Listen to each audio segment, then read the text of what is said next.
Bom dia, pessoal, aqui é o Marcão. Feliz sábado a todos vocês, né? Depois de uma semana de atividade, o Papai do Céu nos dá o seu santo dia de sábado para nós descansar e para nós ter uma comunhão com Ele. Mas não que os outros dias nós não devemos ter comunhão com Ele, nós devemos ter comunhão com Ele todo dia, mas o sábado Ele escolheu como um dia especial para nós deixar as atividades de um lado, para poder fazer visita, para ir na igreja e ter uma comunhão especial com Ele. Você já que vai acompanhar agora o estudo, já pega a Bíblia, a caneta, um papel, você que está aqui para assistir a mesma coisa, para nós começar o nosso estudo ouvindo a palavra de Deus através da Escritura, confiança em Jesus. Mas primeiro vamos fazer uma oração. Querido e bom Pai que está no céu, obrigado, Deus, porque nos dá a oportunidade nesse seu santo dia de sábado, nós poder ouvir a Tua voz através do estudo da Santa Escritura. Pedimos que o Senhor venha fazer presente com os seus santos anjos, o Espírito Santo, nos capacitando, nos ensinando, abençoando a cada um dos que está presente, dos que vai ouvir. É o que nós te pedimos agradecido em nome de Jesus. Por que nós devemos estudar então as Escrituras? Para nós aprender a palavra de Deus e aquilo que Deus quer para o nosso próximo bem, que o pai sempre quer o melhor para o filho. Lá no outro estudo, nós estudamos lá em João, 1 João 5, 4, onde fala assim: a vitória que vence o mundo, a nossa fé. Através da fé, nós vamos fazendo os degraus da escada, arruma a Canaã celestial. Agora vocês pegam a Bíblia de vocês, Apocalipse 12, no versículo 11. Está firme a confiança em Jesus, levou muitos a fazer o quê? Essa confiança de estar firme com Jesus levou muito a fazer o quê? O que devem fazer? Assim, eles, pois, venceram por causa do sangue do Cordeiro, por causa da palavra do testemunho que deram, e mesmo em face de morte, não amaram a própria vida. Apocalipse 12, 11. Mesmo em face de morte, não deixaram de falar do amor de Deus, não deixaram de pregar o Evangelho, né? Os discípulos, muitos deles, passaram uma pena. Simão morreu torturado, porque a Bíblia nos dá o relato de 2 Simão. Tomé foi martirizado, né? Aí Tiago apedrejado, André crucificado, aí Tadeu também furtado, João queimado e depois morreu de morte natural. Um que não foi morto, que foi de morte natural, se nós podemos falar que a morte assim natural, que não foi matado, foi João. Tentaram matar João, jogaram ele num tacho de azeite quente, modo de quê? Modo testemunho da palavra de Deus que ele falava, mas Deus falou: não está chegada a hora dele. Depois ele foi levado com a ilha, e lá foi aonde ele morreu de morte natural. Simão, então nós podemos ver que também o que aconteceu com ele. Tiago, maior, fala em 2 Tiago, decapitado. Filipe, crucificado. Mateus, martirizado. Pedro, crucificado de cabeça para baixo. Bartolomeu, decapitado. Judas Iscariote, aquele que traiu Jesus, esse ele se matou. Ele não foi que mataram ele se matou, porque a situação de Judas é o seguinte: ele tentou fazer uma armadilha, acho que ele não compreendia o que Jesus está falando. Jesus falava do seu governo, do seu reino, e ele achou que era aqui na terra que Jesus estava falando, e estava demorando. Ele falou: vou dar uma mãozinha aqui, eu vou dar um jeito de desprender Jesus já destrói tudo, coloca um dele. Quando ele viu que não é isso, ele se arrependeu e se enforcou. Não arrependeu de arrependimento do erro dele, arrependeu do plano dele não ter dado certo, né? A diferença de Judas para Pedro: Pedro nega Jesus 3 vezes, mas Pedro se arrepende e chora amargamente. Portanto, quando foi crucificar Pedro falou: eu não sou digno de morrer igual ao meu Senhor, me crucifica eu de cabeça para baixo. Então foi Tadeu, martirizado. Esses são os discípulos de Jesus que, pelo amor do Evangelho, de pregar o Evangelho, passaram a fio de espada, na pedra, outros cortados pelo meio. Foi tudo essas coisas assim, modo do Evangelho. Por isso que Jesus falou, no mundo terás aflições, mas tem bom ânimo, tenha fé, a fé que vai vencer o mundo. Eu estou com vocês até na consumação do século. Então, tem outros, por suas vezes, passaram pela espada e assim por diante. Agora você vai lá no livro de Hebreus, capítulo 11, versículo 24 a 26. Essa mesma confiança levou Moisés a fazer o quê? Moisés, ele tinha tudo para estar num palácio, né?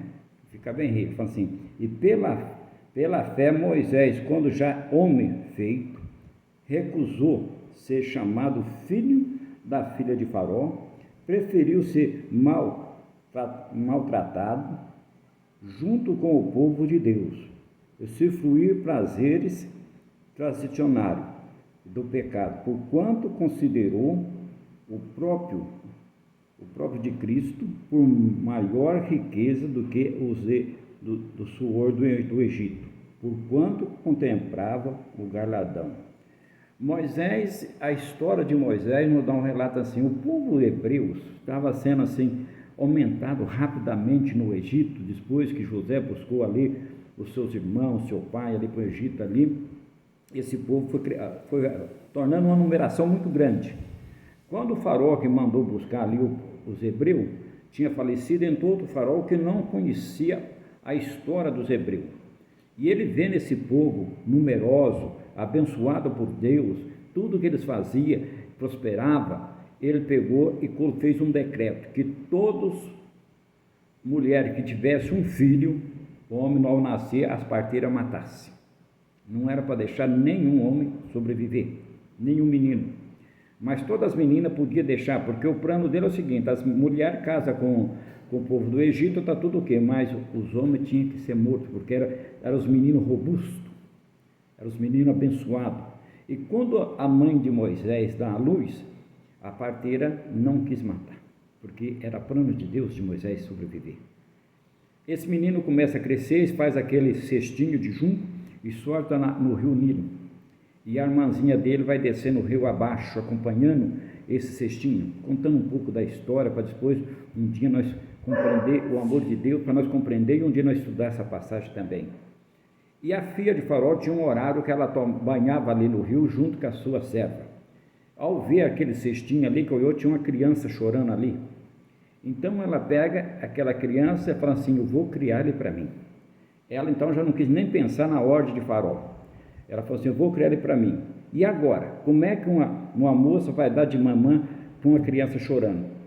Ela falou, preciso arrumar um hebreu que teve um menino ou uma menina para poder dar de mamar. A irmãzinha dele chega e fala, eu conheço uma.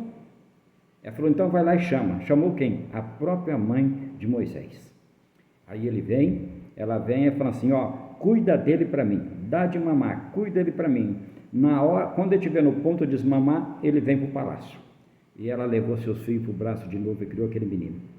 Foi difícil ela devolver aquele menino para o palácio, mas uma coisa ela era feliz, o filho estava vivo, né? Proteção de Deus.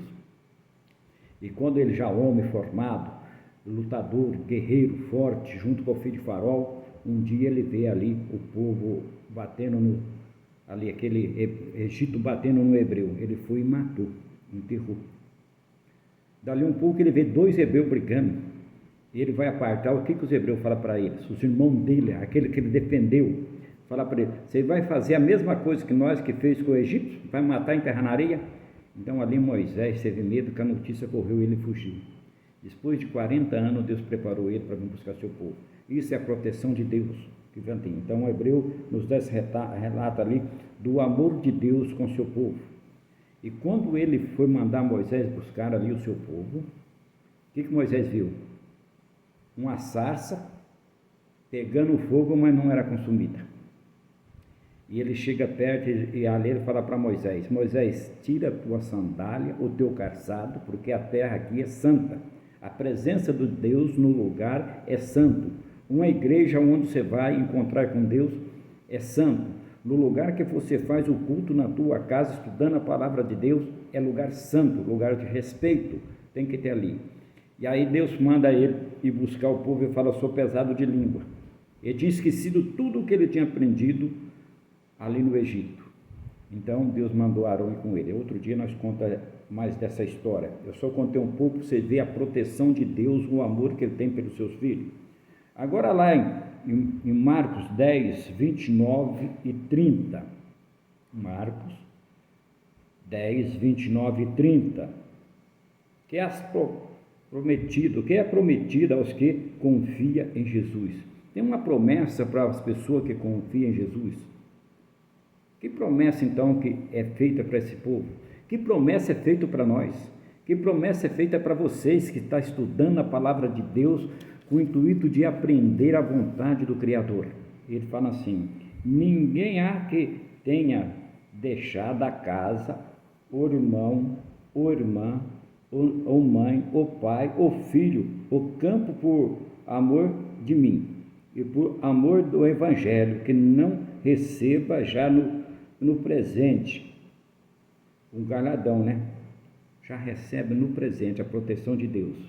Aqui, o que Deus está falando aqui para nós é o seguinte: às vezes dentro da tua casa você vai ter a dificuldade, se você está aprendendo a palavra de Deus, e você começa a ser criticado, você começa a ser zombado. Está querendo virar um crentinho. Eu falo que nós não podemos virar crente, nós temos que virar cristão. Você crê em qualquer coisa, mas nós temos que ser um cristão, crer em Jesus Cristo, né? Tem que ser um cristão, por amor dele, né? A mãe, o filho, campo, com perseguições, no mundo por vir a vida eterna. No mundo passará por aflição, mas Jesus dá-nos a vida eterna. A promessa dele é nos preparar lugar. Nós já falamos outras vezes, mas vou tornar a repetir para nós gravar na nossa mente e no coração. Jesus falou: vou preparar lugar, vou preparar uma mansão, vou preparar quartos, e quando tudo estiver pronto, eu voltarei para buscar vocês, para estar junto comigo. Lá no livro de João, capítulo 17, ele fala para o pai dele: a minha vontade, que aonde eu esteja eles também. A vontade de Jesus é que nós estejamos junto com ele. Por isso que ele foi preparar um lugar. Nós vamos ter uma santa ceia com ele lá no céu, ele é dirigindo a santa ceia, vai ter um banquete espiritual. Lá nós vamos receber uma coroa da mão dele. Lá nós vamos ser príncipe. No mundo terá aflição, no mundo terá angústia, mas lá no céu nós vamos ser príncipe, filho do rei. Então o filho do rei é um príncipe. Nós lá somos príncipe, tudo coroa na cabeça, feliz, porque não vai ter mais perseguição, não vai ter mais doença, não vai ter mais dor, não precisa ter medo de colocar trancadura nas portas, lá vai ser muito tranquilo. No livro de Judas, no versículo 24, capítulo 24, que Judas é um só, né? Versículo 24, ele fala assim: que Jesus poderoso para fazer. Como Jesus é poderoso para fazer o quê? Ora, aquele que é poderoso para vós guardar de tropeçar e para nos apresentar com exaltações maculada diante da sua glória. Esse é o Jesus poderoso. Esse é o Jesus que tem o poder de apresentar nós lá para o Pai dele. Sabe por quê? Que chegar o dia de vir buscar, e nós estamos estudando para aprender a andar nos caminhos dele e seguir ele vai vir com os anjos. A Bíblia nos fala que o céu vai ficar em silêncio por meia hora. Meia hora na profética são 7 dias. Silêncio. Que os anjos vão vir junto com Jesus para buscar, né? Nós prepara, eu, minha família, vocês que estão estudando, vocês que vão ouvir, prepara para encontrar com ele. E chega lá no céu, ele vai falar: Pai, está aqui, esse povo que eu sofri, esse povo que eu derramei suor com o sangue, esse povo que eu tenho sinais na mão, então está eles aqui, está aqui o meu troféu. Eu quero dar um abraço gostoso em Jesus e falar para ele: muito obrigado, que a minha dívida era grande. Vocês também não querem dar um abraço em Jesus? A família não quer dar um abraço em Jesus? Então vamos preparar, meus queridos, para aquele grande dia nós encontrar com Ele para ir para Canaã Celestial. Até os próximos estudos e fica com Deus.